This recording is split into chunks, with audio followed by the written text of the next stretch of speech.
Nicolas Arpagian, bonjour. Bonjour. Merci d'être avec nous à la Madi Keynote 2020. Déjà, vous êtes vous-même actif dans la thématique du hacking. Vous êtes directeur de la stratégie et des affaires publiques chez Orange Cyberdéfense. Ouais. Et vous avez parlé donc de hacking, de hackers et de cyberdéfense, de cybersécurité.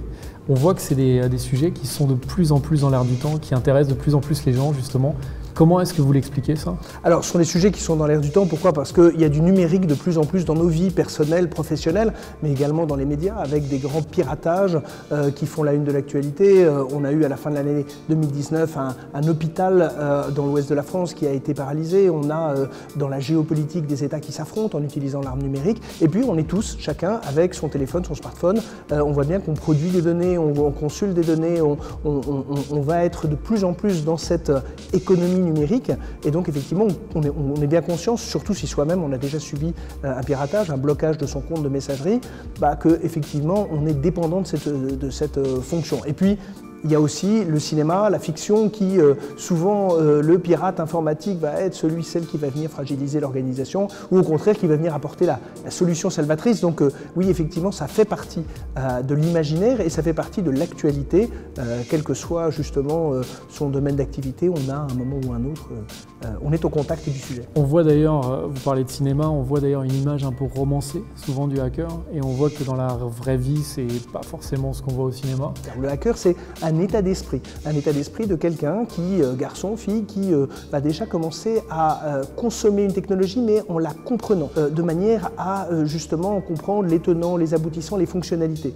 Ce qui fait qu'il va pouvoir, elle va pouvoir réécrire ce code, le modifier, le personnaliser en quelque sorte, quitte à supprimer des fonctionnalités, en ajouter de supplémentaires, le cas échéant. C'est quelqu'un qui justement n'est pas un consommateur passif de technologies développées par d'autres. C'est quelqu'un qui ne se satisfera pas d'un état de fait, quelqu'un qui va chercher à toujours contourner. Et ce n'est en fait que quand il va mettre cette expertise, ou elle va mettre cette expertise au profit d'une cause, alors qu'elle va devenir un pirate, ou au contraire un hacker éthique, c'est-à-dire quelqu'un qui dit après tout, voilà, il y a une nouvelle application qui est disponible Apple Store, Google Store, il y a un nouveau produit qui va être mis sur le marché, je vais le disséquer numériquement.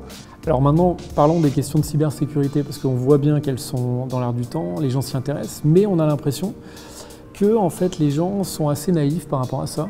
La difficulté, c'est la transposition au monde numérique des menaces du monde physique. Si, en principe, par votre comportement, si vous fréquentiez un quartier malfamé d'une ville à un horaire tardif, vous êtes seul, vous pourriez à ce moment-là vous dire « je n'ai pas de doute, je dois avoir un comportement de discrétion ». Vous êtes même face à des événements dont vous pouvez tout à fait percevoir le risque et la dangerosité. Dans le domaine numérique, vous allez être installé chez vous, vous allez être dans un univers connu, familier, vous pouvez avoir du mal à matérialiser la proximité du risque. Pourquoi? Parce qu'on ne vous a pas forcément sensibilisé, formé à ce risque-là. Il va y avoir différents types d'attaques. D'une part, les attaques ciblées, c'est bien vous précisément que la personne cherche à viser, là pour contentieux personnel, plein de motivations possibles, mais également le pirate a la possibilité de scanner, de rechercher automatiquement un certain nombre d'équipements ou de logiciels qui correspondent, qui détiennent des failles que lui sait exploiter. Donc peu importe l'utilisateur en fait. Exactement. Finalement. Donc vous voyez bien que vous pouvez être utilisé en plus pour une variété d'usages. Quelquefois ça peut être pour stocker. Imaginons des contenus de contrefaçon, des contenus pornographiques.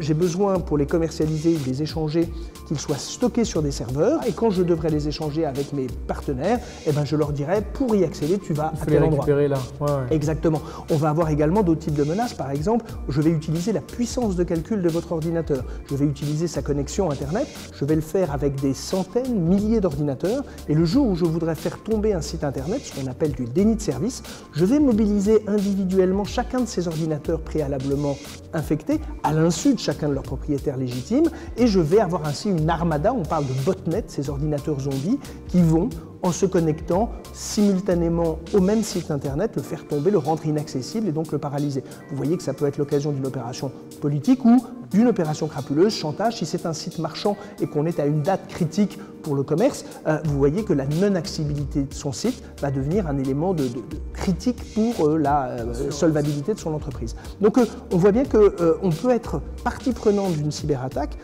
alors même que effectivement on n'est pas clairement quelqu'un qui est exposé médiatiquement, socialement, financièrement. Comment est-ce qu'on se protège par rapport à ça? Moi en tant qu'individu, alors déjà, qu'est-ce que je dois faire? Il faut réduire son exposition au risque, c'est-à-dire déjà que par exemple vous ayez pour chacun de vos comptes sociaux, messagerie, des identifiants, des mots de passe distincts, avec des mots de passe complexes de manière à ce que, et à usage unique, ça veut dire que si quelqu'un dans une base de données, votre mot de passe était connu, il ne pourrait servir qu'à cette finalité. Pas à d'autres services que j'utilise. Exactement. Ensuite, il va vous falloir avoir des équipements alors qui peuvent paraître de base mais qui sont nécessaires, des antivirus. Pourquoi? Parce que déjà, ils vont vous prémunir contre les plus grandes menaces documentées, connues. Troisième option, avoir des sauvegardes. Il y aurait récemment apparemment encore plus d'attaques, enfin de plus en plus quoi.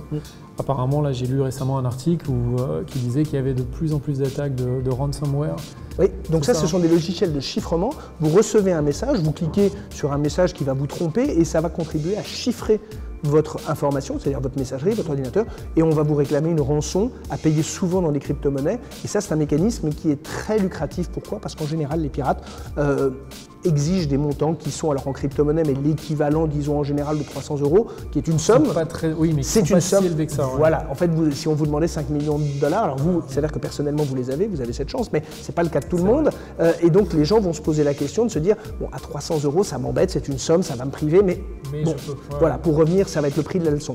Donc les rançongiciels, en fait, pourquoi? Parce que c'est un outil qui se consumérise. On trouve aujourd'hui sur le Darknet des solutions clés en main de rançongiciels. Donc quelqu'un qui n'a pas de connaissances techniques peut les exploiter. Et également, on va trouver des bases d'emails. Donc on va pouvoir envoyer ce message contaminé à des grands nombres. Donc ça devient une activité lucrative de la part de gens qui n'ont pas d'expérience technique. Il y a un marché, on parle de crime as a service, qui effectivement s'est mis à disposition d'un certain nombre d'outils malveillants qui ont été élaborés, packagés en quelque sorte, et qui sont ainsi commercialisés. La surface d'attaque, vous l'évoquiez, elle augmente au fur et à mesure que nos vies se numérisent, donc on augmente effectivement les opportunités et le nombre d'utilisateurs, et puis plus on cherche à documenter les attaques, plus naturellement, plus vous cherchez, plus vous investiguez, plus vous commencez à déceler et effectivement à quantifier ce phénomène.